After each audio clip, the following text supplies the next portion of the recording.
Do you think there's potentially in that mainstream, which is very much filled with, we might call them lefty lovies or whatever, but really those are the anywhere people, aren't they? Mostly.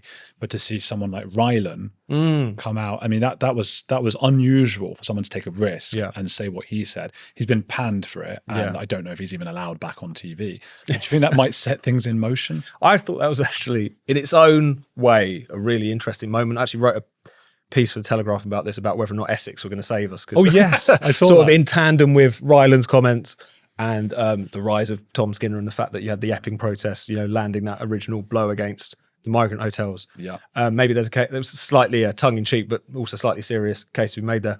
The Rylan Clark thing I thought was really interesting because I don't know about you, but it was oddly bracing to witness someone air commonsensical and kind of majority opinions on television, unencumbered. Like, that's such an alien experience. Like, we've come perfectly accustomed to people going on television any time of the day, saying the most insane things about gender or migration, whatever it might be. That's absolutely fine. But if you just happen to say, as he did, that of course legal migrants make a huge contribution, they're great. At the same time, this illegal migration is a problem. Should we really be putting people up in hotels when you've got veterans on the streets? Sort of thing you would hear at any bus stop, in any pub, any day of the week, in any place in this country, more or less.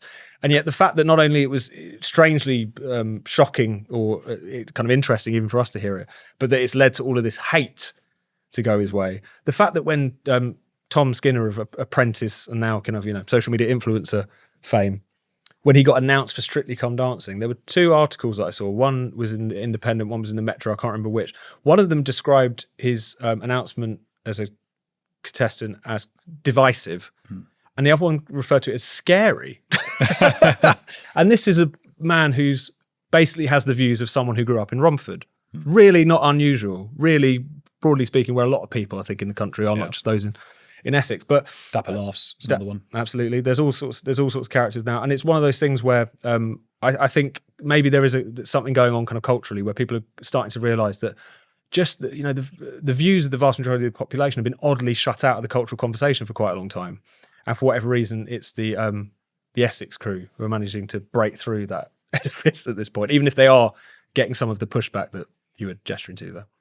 Graham Linehan he's made headlines around the world, even more than Rylan, I'd say, when police visited him. Where do you stand on that? And I suppose there is some nuance in there because some of the jokes did contain references to violence, and do we have rules about free speech, but up until there's a sort of inciting violence? Where do you stand on that? Oh no, absolutely. Because I suppose of the 3 tweets which he was arrested over, we should talk about that arrest a little bit quickly. I mean, I know people will be aware of it, but just to hammer it home, he gets off of a plane from Arizona. He's immediately confronted with 5 armed police officers who take him to a cell, who tell him that he is being arrested on the charge of inciting violence, who interrogate him, interview him, what have you. An experience which is so distressing, not least because Graham has been harassed, not just by trans activists, but also by the police at the behest of trans activists for many, many years now. So distressing for him, he ends up having to go to hospital because he's got sky-high blood pressure as a consequence of it. He's a very sensitive man. Absolutely. And if you hear the recording as well, he was furious, and understandably so, because this has been going on for so long, and if anything, it keeps escalating. And I think this story, the reason it's gone all around the world, it was on the front page of the Sun newspaper, people in America are talking about it, I think it's because it's underlined both how authoritarian and cruel these speech policing laws that we have become. I mean, if it's getting to the point where it's just chewing people up and spitting them out in a way that I think is really unpleasant. And we're not getting into that kind of game of saying some people's speech counts for more or less depending on who they are and what their intentions are. But there is surely a conclusion we have to draw when you've got someone like Graham Linehan, obviously Irish, makes his name in the UK, writing Father Ted, huge success, and is in effect kind of pushed out of the UK and starts afresh in America, where incidentally he's planning to claim asylum, things have gotten so bad, because of our establishment have lost the plot. This is what we do to brilliant dissenting people now in this country. So I think there's a reason that story is really connected. On the substance, absolutely. I mean, of the 3 tweets, well, the one that has taken all the focus was this... I think it's fairly jokey, but nevertheless talking about, if you happen to see a trans-identified man in a woman's space, you complain, you politely ask them to believe, and when all else fails, you punch them in the bollocks. Again, I think it's fair to say it's quite tongue-in-cheek. Yeah. But at the same time, and also incidentally, going back to our friend Zach Polanski, I forget what outlet he was on, but he explicitly said that it's horrendous that we're talking about punching women in the bollocks, which tells you something about where. It is horrendous, but not for the reasons you think it is. Absolutely. I mean, if he's worried about that, luckily, I've got news for you, Zach. It's impossible to punch a woman in the bollocks. Yeah. So you'll be don't you worry about that for one moment. Incitement to violence is the line. I mean, there's different names for it. I mean, in this country, I think it's encouraging violent disorder is one that you could be brought up on, and so on and so forth.